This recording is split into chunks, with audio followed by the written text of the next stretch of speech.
call the meeting to order with a roll call, please. Haas. Here. Kane. Here. Komitas. Here. Landers. Here. Rapp. Here. Sheaves. Here. Schrader. Yes. Stand for the pledge of allegiance.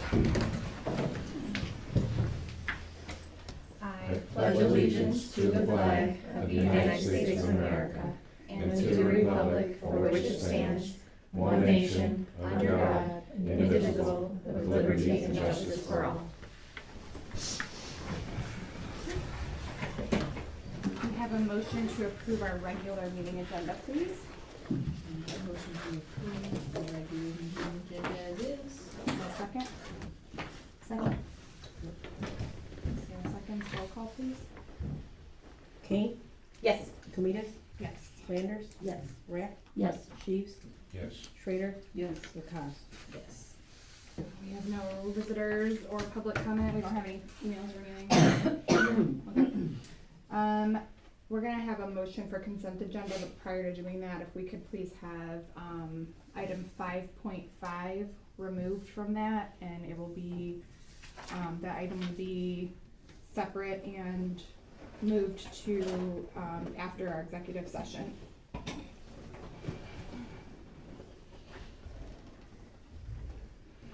I'd like to make a motion to move the personnel report from the consent agenda, item 5.5, to number 9, or after number 9 for the executive session. A second. Roll call? Komitas. Yes. Landers. Yes. Rapp. Yes. Sheaves. Yes. Schrader. Yes. Lacoste. Yes. Kane. Yes. So then we need a motion for the rest of the consent agenda. Make a motion to approve our consent agenda, which consists of disposition of minutes for April 2022, payment of bills, district treasurer's report, interest and activity fund, and cafeteria report. Second? Second. Oh, sorry. Whoa, that was a three-way. All right, So which one? go with Holly. I don't know, go with Larry. Larry gets the next one. Landers. Yes.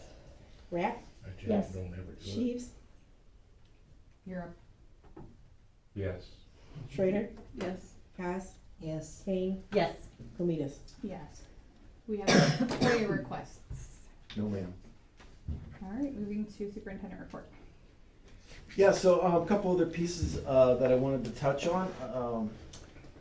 If you haven't been in contact with Principal Daly, a week from tonight is 8th grade promotion, 6 o'clock.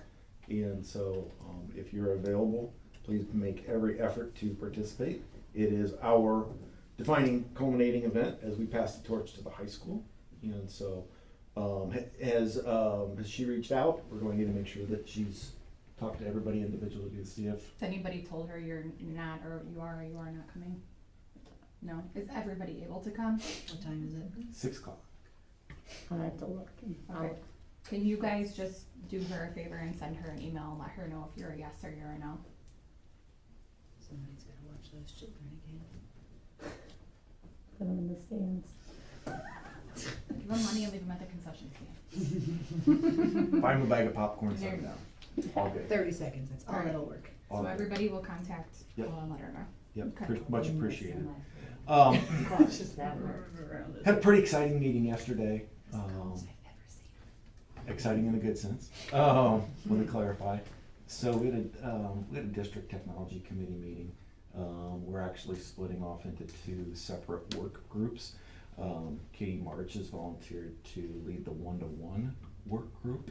So we're gonna start having that group focus on the technological needs first of the staff as we transition into the next school year.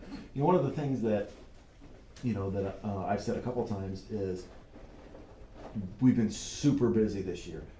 Our focus has really been finding kids where they are, supporting them, giving them extra supports, really on that focus on the academic. And so that's exactly how we should have done it. But energy is like time. They're extremely valuable resources. We can only do so much. So we really didn't move the technology ball very far down the court this year. Not the same next year. So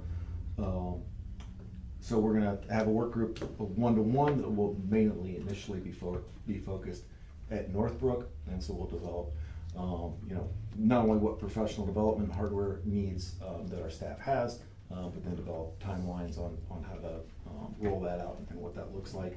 Then we have a second, work group that is being led by Kelly Becker and Stacy Osadnik, and that work group is going to focus on the model that we have at Blackstone and Lincoln with technology with it, which is more of the Chromebooks being kept in the classroom in a cart, and try to get a better sense of what the best practices are, how we can make the student experience more common within a grade level and across grade levels, and to really start to unpack that as we move forward. So very, very exciting. Do they use It's- regular computers in media? So our media centers, we do have some computer labs across the district, and when they're in, like, for example, when they go to Lincoln and they do computers, they're computers. Yeah, that's what I was gonna kinda ask you, is like, is the computers, teacher or teachers, like, helping with some of or on one of the committees to kinda help with what they're covering in that class? Yep, we're certainly gonna be very inclusive of who is on those committees, 100%. Very good. Yeah. Thank you. So committees and reports, the only thing that's been going on is negotiations, and those are positive conversations moving forward. We will provide a more detailed update on that in closed session. There's a few things we'll be bringing to the board in closed session for discussion, specifically around some items in that contract. That would be it for that one, so if we can move on to action item 7.1, COVID-19 safety plan. Yeah, I know we haven't talked about this in a few months, but I wanted to do kind of a check-in.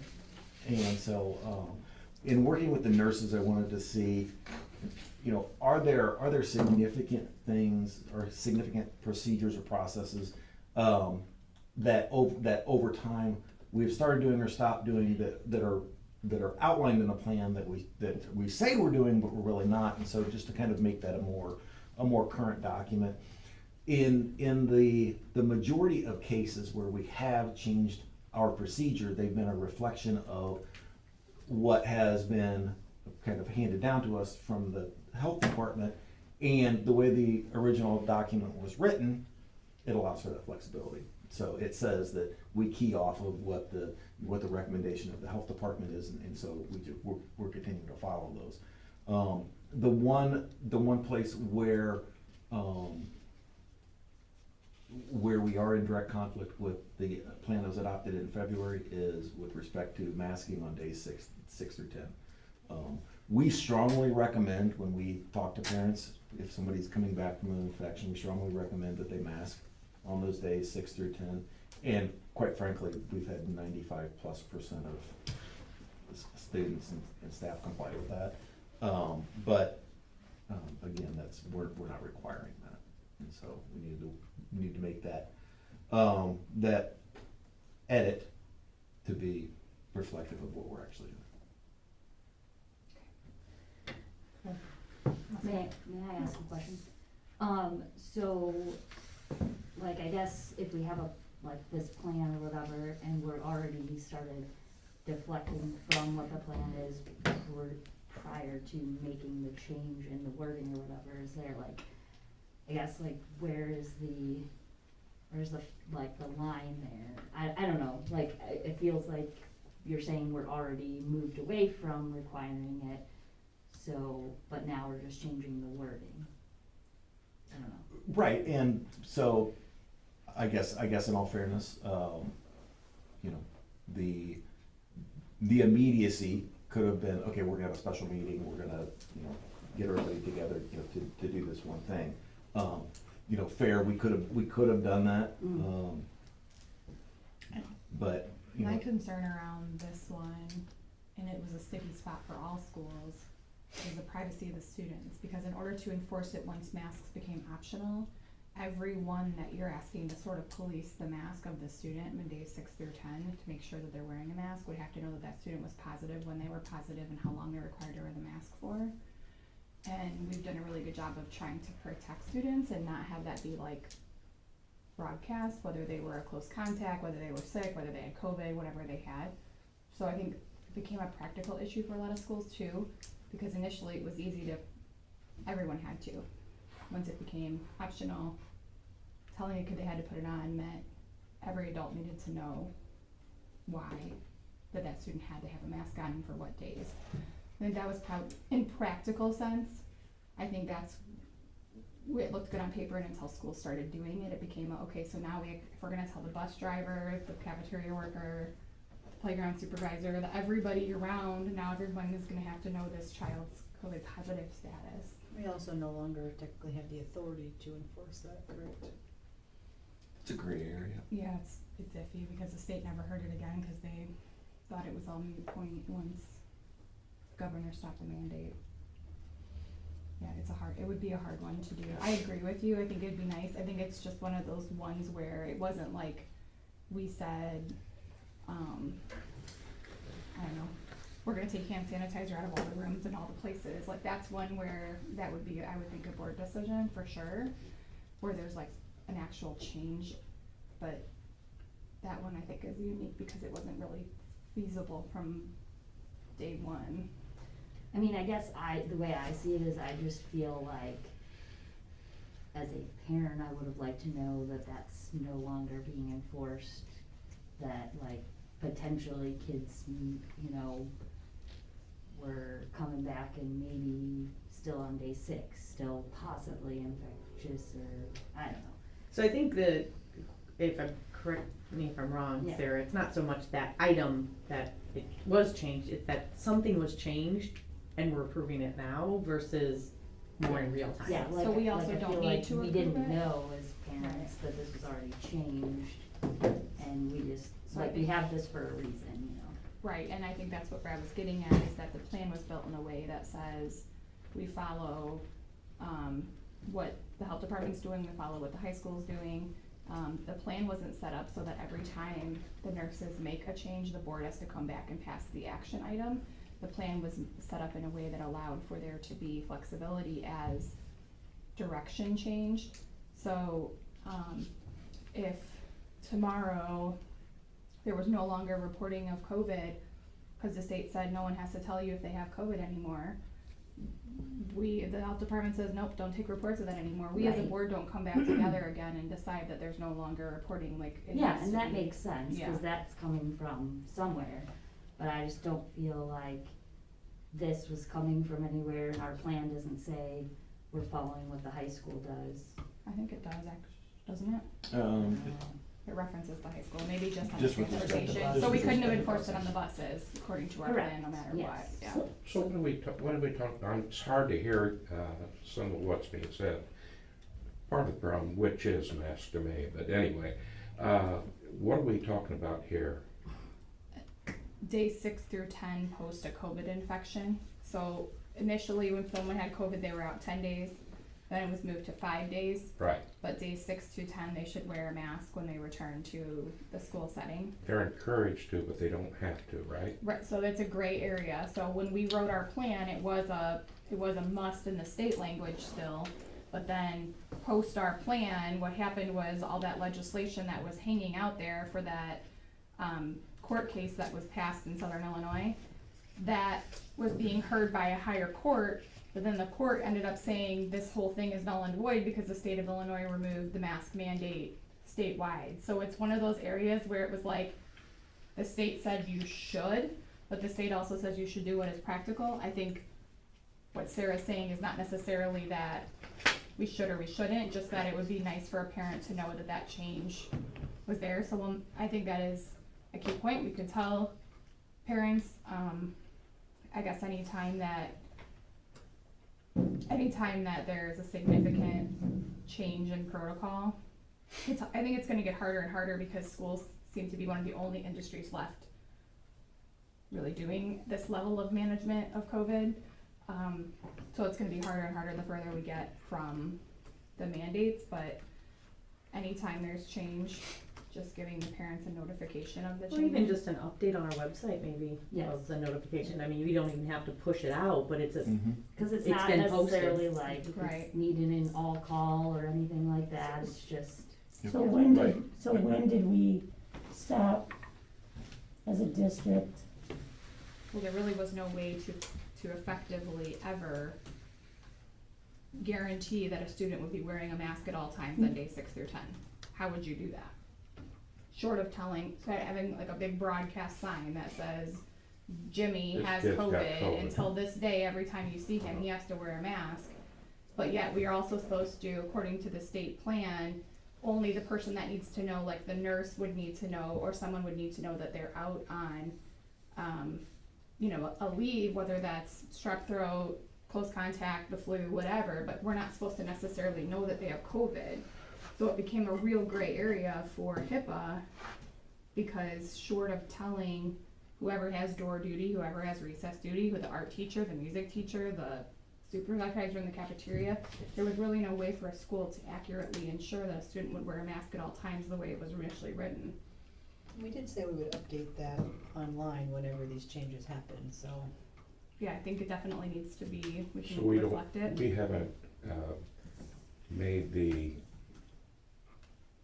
recommendation that, or we haven't put it out that if they have passed the fifth day, we recommend they wear a mask, but it's not mandatory. We haven't said that. Correct. The language Okay. is still the way, and I haven't checked IDPH So lately we'll to want see. to get that information out that we recommend it, but it's not mandatory. Well, that the safety plan at least reflects the correct language of the practice within the district.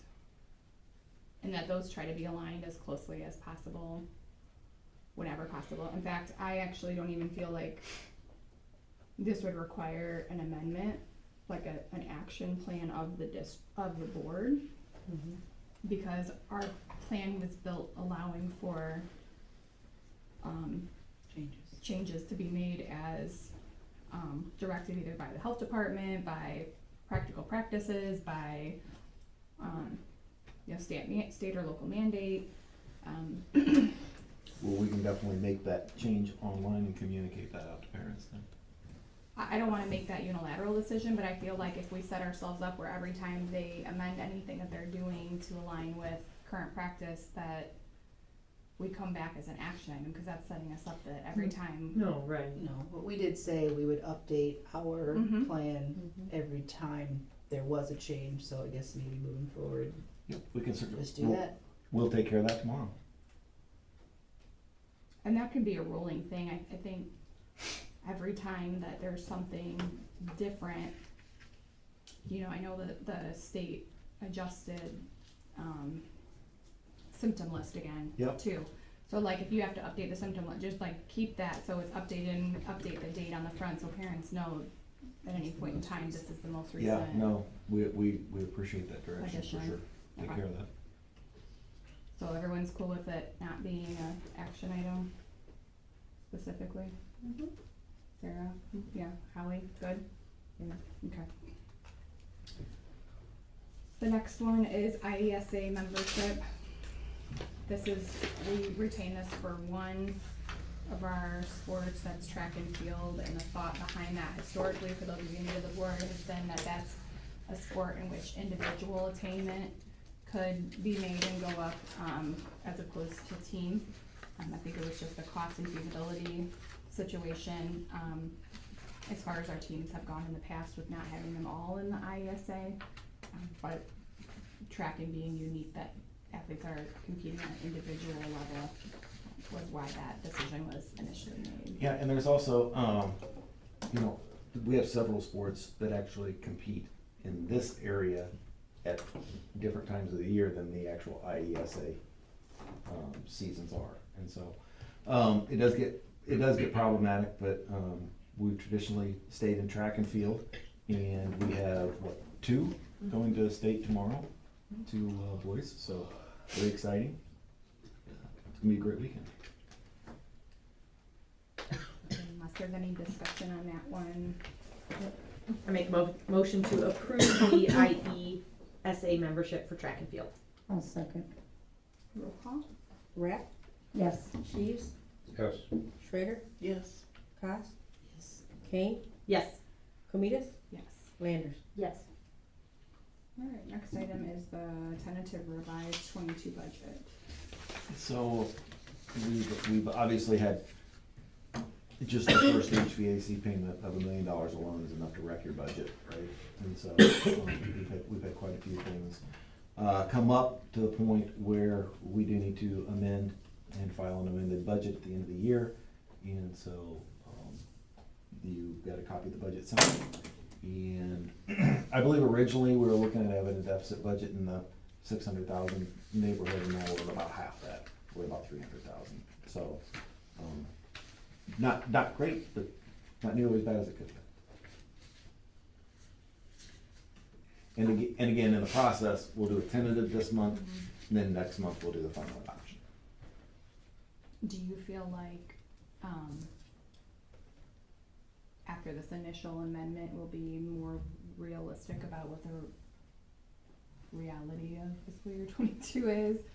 Or do you feel like we're just kind of taking one stab? Well, so this amended budget will be really close to what the actual is. I mean, Okay. we're close enough, Mhm. in time.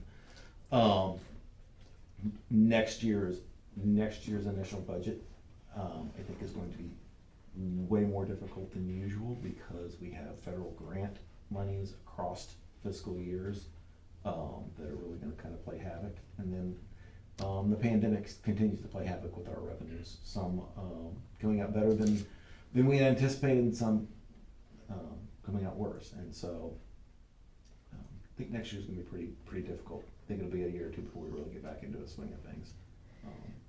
But, again, if you look at, a $14-15 million budget, and we were only off by 300,000, that's pretty good.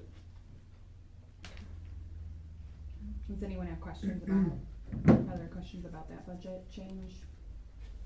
No? Okay, and you all have it? Yes. Okay. Alright, then we can call motion, please. I'll make a motion to approve the tentative revised fiscal year 2022 budget as presented.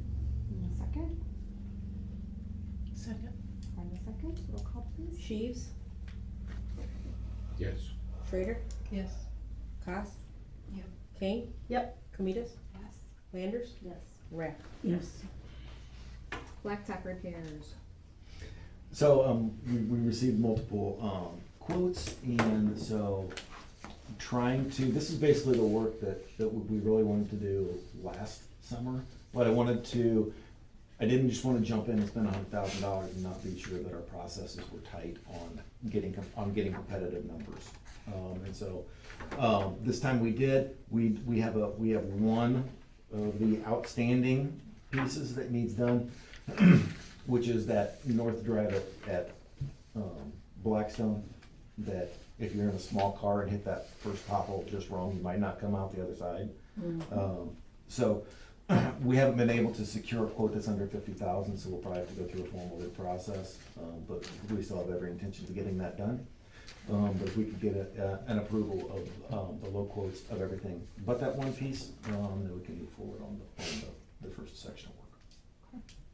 So that formal bid process you're intending to initiate soon for summer work? Yes, ma'am. Any other questions in the blacktop repair? Alright, we can have a motion. Make motion to approve the blacktop repairs as presented with the exception of Blackstone North parking lot for now. In a second, Yes. Holly seconds, roll call please. Schrader, Yes. Cost. Abstain, I missed that email. Okay. That's it. Kane, Yes. Comitas, Yes. Landers, Yes. Rack, Yes. Sheaves. Yes. So it'll be 601. Okay. Alright, and then, do we need to, we'll be discussing a specific person, are there questions around this one? Holly, do we need to table this one? Yeah. Yeah. We can motion to move it down Yes. past 9. Okay, could we have a motion to move item 7.5 to after the personnel report following closed session? Make a motion to move, action item 7.5 to follow our number 9, executive session after the personnel report. Thank you. Do we have a second? Yes. Holly seconds. Roll call, please. Kane, Yes. Comita, Yes. Landers, Yes. Rapp, Yes. Sheets, Yes. Schrader, Yes. Thomas. Yes. Somebody smack me over there. Oh. Run out of juice here. Food service contract. Do we have any content to share on that? Do you have any questions? No, it's pretty much a flat renewal. The increase is, well, that's the wrong word. It's a 5% increase, and within the confines of the Arbor contract, that turns out to be just under $10,000. Food services, by definition, by law, supposed to be a net sum game. You're not supposed to make money on your food service. We have been making a little, and that's okay. So we're trending this year to make about $30,000 on food service. Things will look very different next year with the free lunches for all going away and things reverting back to normal. But Any way we can keep that up, I really like that. Just for you. you would have Not having to 1,000 make other kids. lunches, oh my god, that saves me. Cheese lunches for everyone. There you go. Free lunches for all and especially me. I think that's an important key. We've kind of come accustomed to that for so long. Yeah. I think that's gonna be like a really big piece of information to share with Yeah. parents. Yep. And I am assuming the food prices per meal will go up with what we've had going on. So the game plan. What's your question? How much is lunch? Lunch is gonna stay at the same price for next Okay. year. As it We are was not, as it 2 was years or pre-pandemic. 3 Like, years what ago? is that price? Because I've never. I know, I was thinking that. You My probably never daughter had to was put in money on a lunch kindergarten, and I account. never really, I I think thought maybe it was I $195. No, I think it was Not less. 195.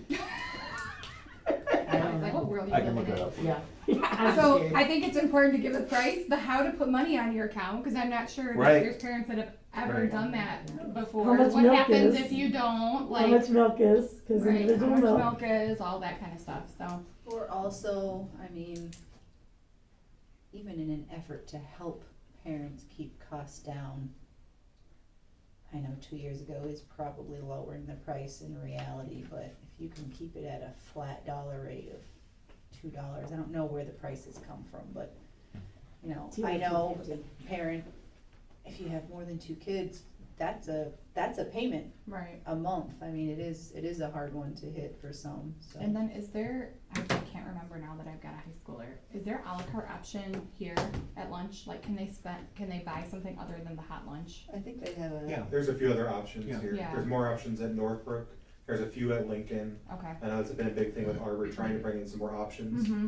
for the other buildings as well. So I think that's an important piece too to parents to understand, cause the They first don't time like I the saw hot it, I was lunch, like, so- why'd you buy a bottle of water? You could have brought that from home. You know, I think it's important for them to know like what your kid's gonna have access to and how quickly that money can go. Disappear. Yes, for sure. And how to put it on, cause I know when you do it online, there's a service fee, but there's not if you send a check in and, so all that would be great. Of course. Oh, yeah. So the motion is for the renewal of the Arbor contract for next year. And this is only a 1-year contract? Yeah, I So- thought we were under a So Year 5 of 5. multi-year. I believe it's either your 5 or 5 or 6 of 5. We were able to have an extension in this pandemic environment, and so the long and short of it is it ends this year. So what is the timeline for, should we be bidding out? Do we need to bid out? How does that work for like after this contract? So we would like to have a decision made on what our direction is moving forward by about Christmas.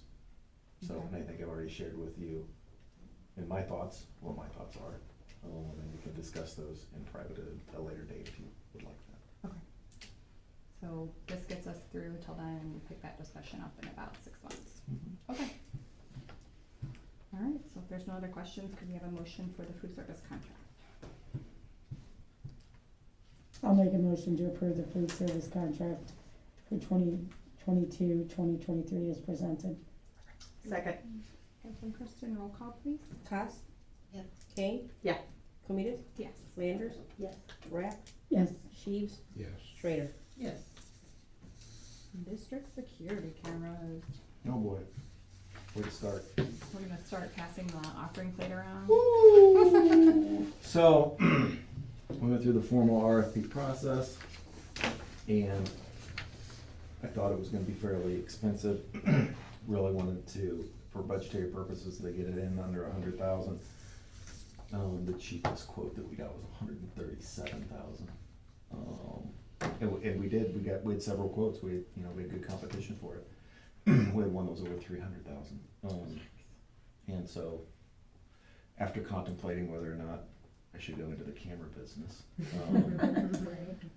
really, those bids came in last Friday, and so I had every intention of this week tearing into the low bid and see if we can't circle back around, pare some things down, and get it to a more affordable price. But that didn't happen this week. is that for all three buildings? It is. It's all three buildings. It would be a way that you could, remote connect not only from any building, but from off-site, and just kind of bring it up into, what our current needs would be. I think, I know that at least 2 years ago, and I don't know if it still exists at this point in time, but I know there was a grant, and I wanna say part of it was from the state police. But there was a school safety grant, and cameras, Raptor systems, a couple other things were allowable, and just maybe over the summer we could try to Yep. Can take a look at that. research that, cause I think it was like a match grant on cameras. And those are just for entryway, for hallways, for classrooms, everything, nothing, Like not something. Not classrooms. Okay, I just wanna know where we're, Yep, just basically Not bathrooms. entryways, hallways. well, that's a good idea. Definitely not bathrooms. I think it's, in today's world, I think we have to have it. I mean, it's, especially with discipline situations, it just really backs you up. Yep. To know exactly what happened. So just know that that project is not dead. We're just not at a price point where I'm comfortable recommending something. So big numbers. Okay, risk management plan. So Bertie told me lunch is $2.25. $2.25. Plus milk or including milk?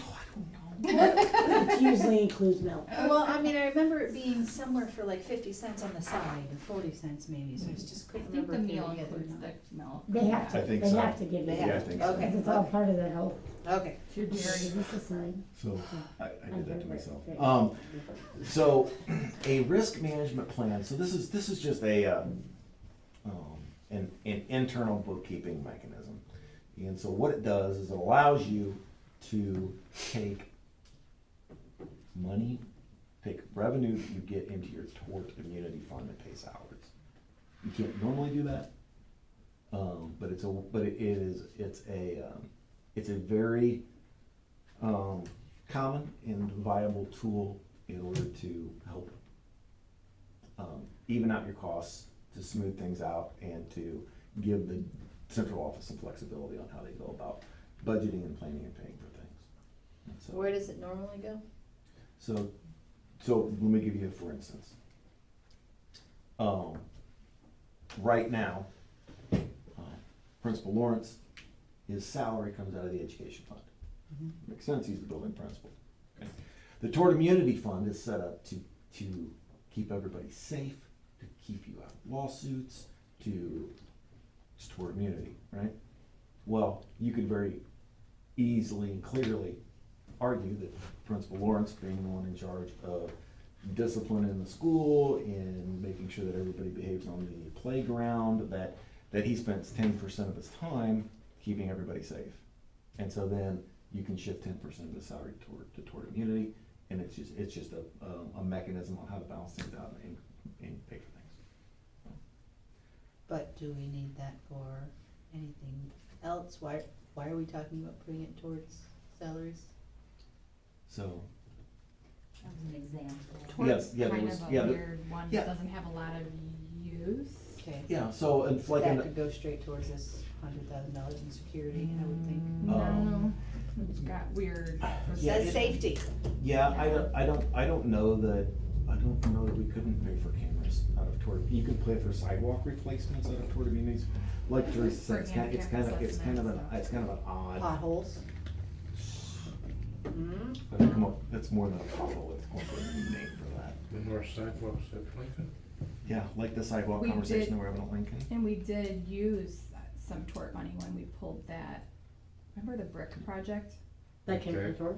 Mm-hmm. I remember the bricks. So, I have, I should be able to have, something in front of you It's, in June. I was trying to look up, cause I don't remember all the right terminology, but it's something to do with, like, it's not for routine things, so that's like where it's worried about salaries becomes like, you That's why shouldn't you have hire to somebody plan. with tort being the sole purpose Yeah. of their salary forever. If you don't have a tort immunity plan in place, your auditor will never allow salaries. So when you pay $100,000 in, insurance, in case your building's burned down, that insurance, you can pay for it out of tort. But tort is not taxed So that capped tort the money same will way, be so for tort's weird. wage increase. So, so when it comes to levying into the tort fund, it's not capped. That's why you have to be really careful with what is in Yep. tort. And we have a really good auditor, so I'm not worried. So as far as the management plan goes, this is just a description of exactly what expenses were allocated to the tort fund? Is this come before or after the money's actually? So we would do this now, we would approve this in June, so then in next year's budget, we can start. So what we would approve would actually say this salary, because this is tied to this, and here's the reason why, Yep. and, okay. Yep, and it's gonna be like 25 pages. So, That's fine. I wanna understand this. So let's say the, employee got $100,000 a year. You're saying that 10% of that 100 is going to come out of the tort fund? It could, yes, it allows the district office that flexibility. Instead of $100,000 coming out just out of the education fund, it could be Instead of 90 a- out of the ed fund and 10. But out of not the- like ten, But it's not like not like a 10% salary. increase in salary. No, we're not talking about it giving anybody a raise. Okay. Nope. And it's not saying 10% across the board, it would have to be specific to a certain salary, right? It would be like, this administrative Yep. salary ties back Yep. this way, not just, we take 10% of our overall costs Yep. and allocate them to tort. Yep, and it'll say things like, the custodian spends, their time making sure that, the floors are, cleaned up and there aren't any tripping hazards and that kind of thing. And so, they help keep students safe. I don't know, and I know these are hypotheticals, but if I'm quite comfortable understanding all of what would be written in that 25-page document, and then kind of back to our balancing, I wanna know that salary money is going to salary and not tort money going here and here and here exactly. Am I saying that Yeah, right? I would wanna know that I too. want I think that- more black and white, Yep. as Yep. opposed to, I understand that's a gray area, but I don't So want I it think the worked, plan has I to don't be want it written- worked into places that are already black and white. So so the purpose of a plan is so there aren't gray areas. Right. So everything is literally in black and white. So the plan is written before, the plan is the intention, Yep. then the board action, then the actual expenditure. And I think the plan will lay out what maybe you might be looking Okay. for, right? Okay. Is that this is where if we take money out of tort, this is how much and why and where. Okay. I think he's. Like if we needed to Much add a like- crossing guard because this intersection was really busy and scary, we would add a crossing guard here for safety purposes, and that expense would come out of tort as opposed to the ed fund, because this is a unique situation that was discovered, that was put in place to solve a specific safety issue.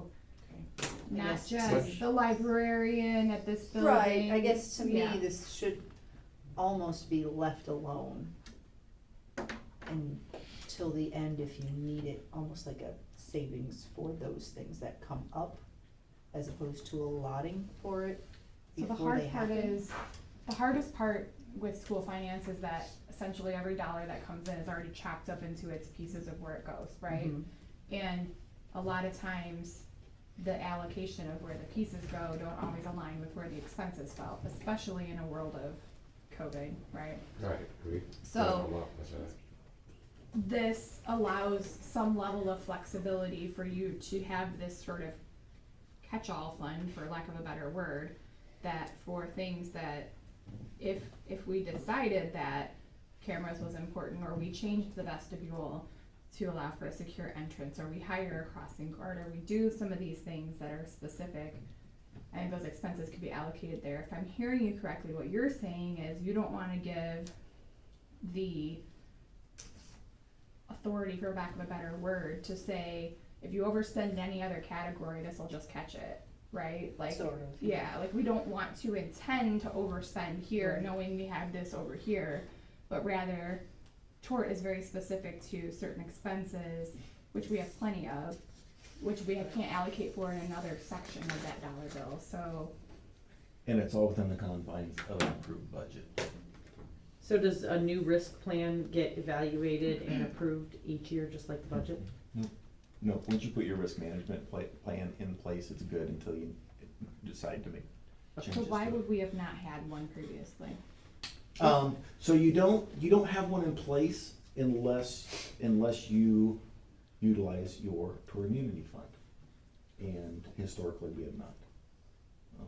You can utilize it in a very limited way. I think it was life We safety, did, as we- I'm remembering. Yeah. In we other had words, to- if we say we want to approve a risk management fund allotment of 10% of our tort fund, if necessary, that gives the option to use it for, and for what purpose we want it. We could use it on safety, or we could use it on this, that, or the other, and that gives us the ease of action, for lack of a better way, to use that for that purpose, rather than we wouldn't have it if we didn't have it in place. Can you explain what tort funding is utilized for, or when is it accessed if you don't have one of these in place? Yeah, so a lot of the things that, so a tort, a risk management plan is almost exclusive for salaries. If you do not have a risk management plan in place, then you can do all of those things that we were talking about. Sidewalk replacement, pay your insurance premiums. If you wanted to put in, security vestibules or hire crossing guards. I don't know about hiring crossing guards. School resource officer? Probably, maybe. I would have to look. But those are the normal or typical uses for a risk management plan. So, Like but if- if you don't have a risk, so like this district hasn't functioned with one, at least for the last several years, as far as we can tell. Yeah, I don't think there's. Okay, so money was still going into tort And being spent. by how? So, Well, It's so my your, question. so your property casualty insurance premium of $75,000, it's a perfect example. So that Every- comes out of every tort, year it that comes out of doesn't tort. require us to have a plan in Correct. place to access that, We but there are have things. used tort money in the last few years for something, I can't remember what. I think it might have been life safety bonds that we were remembering that we accessed. If you get sued and have to pay a $20,000 settlement, it comes out of your tort. So there are expenses that come out without the need for a risk assessment, a risk plan, Management plan. But if you wanted to go to other things. allocate part of a salary for safety purposes, you have to have this, this decision in place to be able to do that. Yep. That's what he's trying to Mhm. say. Yes. So right now, this is not an action item, right now, this is for us to understand what a risk management plan is. And then you will be building that and bringing it back to the June meeting for approval for next fiscal year. Correct. In the building of it, are you going to put a percentage in or a figure amount in? Do we have to do that in that motion that we would make for risk management plan to use tort money for whatever we're gonna designate it for? So the motion would just be the adoption of a plan. Okay. which will And or the- will not have either percentages and or flat dollar amounts allocated to the things. It will in have 25 percentages. pages. Okay. It will have We'll have percentages, percentages, yes. Okay. and you never, we don't know necessarily what the next year's tort income is gonna be, do we? You all decide that in the levy process. Okay, so it would be a percentage of that amount. So, in the levy process, you seven decide how much you're gonna levy into that tort fund, Okay, right? And so if you levy, just enough to pay the property casualty insurance premium of 75,000, then that's the only thing that gets spent out of there. but we can set an amount higher than that. out of Also the- true. Or tort fund. Correct. How does that affect other things? Well, like anything else, it is a part or a piece of your total tax rate. Okay, so that means it takes, for lack of a better way to say it, some money from Peter to give to Paul. Yeah, if you do nothing on your rate and you just decide to levy more in tort, you're gonna levy less somewhere Yeah. else if you do nothing to your rate. But again, with fund accounting, a district office always needs ways to move money back and forth Yeah. and balance things out. This is another tool for that. So is it possible that, because to have access toward stuff in the past, I don't know, I'm reading through some of this school code stuff, and I feel like maybe we had done this in the past where we just had a single resolution for transfer from the tort fund into a different fund for like a specific thing. Could have been. That might have been what we were doing, Larry. We use tort 'Cause it fund talks on some about- kind of upkeep, if I remember right. It I talks can't- about if there's educational needs that would go unmet with the lack of funds in the district's educational operations and maintenance and transportation funds, and there's a sufficient balance in the tort immunity fund that you can transfer those, then there's a bunch of like maximums and all that kind of stuff that go with it. So we may have just done that, made single transfer. So what's the difference between that and this risk management? So a risk management plan allows you to do it continually. So if Principal Lawrence, if 10% of his salary is allocated to tort, then some every month would be taken from the tort fund to pay his salary. Whereas the things that you're mentioning are just one-time big, Move over. long transfers. So, but his stated salary would remain the same as it was, Correct. but just 10% comes from one place, 90 Allocation. from another. It's just, it's just bookkeeping. Yes, sir. Better understanding? Good, okay. All right, so then could we have a, motion to move into executive session? I think we're gonna need to amend this to say litigation, collective bargaining, and Yeah. personnel. First, All right, go ahead. Holly got it. I got it. I make a motion to enter into executive session for the discussion of information related to appointment, employment, compensation, discipline, performance, or dismissal of specific employees of the public body or legal counsel for collective negotiating matters between the public body and its employees or its representatives, or deliberations concerning salary schedules for one or more classes of employees, for the discussion of litigation when an action against, affecting, or on behalf of the school board has been filed and is pending before a court or administrative tribunal, or when a school board finds an action is prominent or imminent, in which case the basis for the finding shall be recorded and entered into the minutes of the closed meeting. Breathe. I Do we have a know, second? my heart rate. I'll second. Roll call, please. Yeah, I just want to make sure you get the right motion. Comitas? Yes. Landers? Yes. Rack? Yes. Sheaves? Yes. Schrader? Yes. Haas? Yes. Kane? Yes. Do we, Could we do personnel first and then make it go Yep, from there? absolutely. That's okay with you? you can turn off the camera. 0.5 personnel report as presented. As updated, right? This one that you have here Yeah, is the it's presented. updated one, so it's as presented. I'll make a motion to approve the personnel report as presented. Do we have a second? Second. 10 seconds, roll call please. Rack? Yes. Sheaves? Yes. Schrader? Yes. Cost? Kane? Yes. Comitas? Yes. Landers? Yes. Was the custodian, didn't we just hire for this? Right. Ask questions after. Wasn't sure. Okay, and, we have the tenure teacher, item 7.5. Could we have a motion on tenure for Tara Huffaker? I make a motion to recognize the 2021 teacher tenure attainment of Tara Huffaker. Do you have a second? Second? Is there a second? Roll call, please. Sheaves? Yes. Schrader? Yes. Cost? Yes. Kane? Yes. Comitas? Yes. Landers? Yes. Rapp? Yes. Can we have a motion for adjournment? I'll make a motion to adjourn. All in motion, do we have a second? Second. Kristen seconds, all in favor? Aye. Aye. All done. Don't forget to, email Paula to let her know if you are or are not attending graduation, so she has a number and share set up.